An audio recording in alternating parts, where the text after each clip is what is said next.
since last week, I've just been working on the vehicles and the character for the game, and they're pretty much all modelled and everything in UV'd. So I'm just starting to work texture in them now.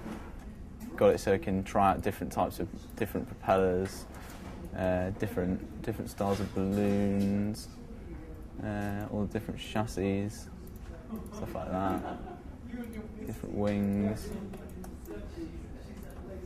The other teams have got a lot more sort of like finished.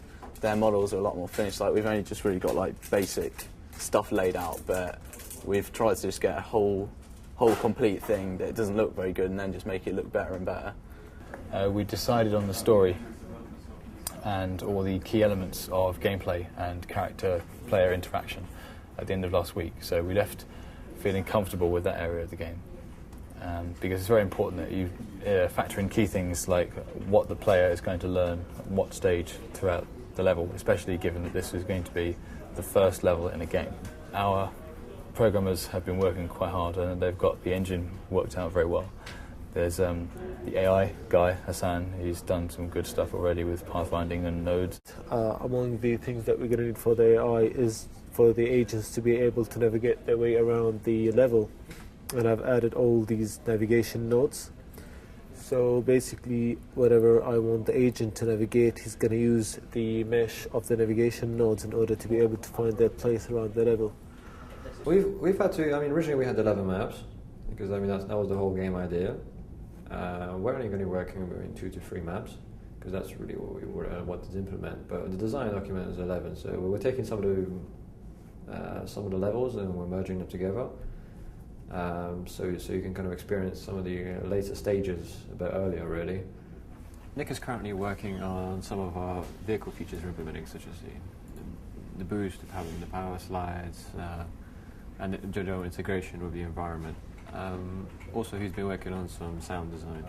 We've had to modify our AI's behaviour to follow paths, to do it smoothly as well, rather than it thinking which way shall I go, and because our mission system is very story driven and so on, so we don't want them making choices which would be unpredictable.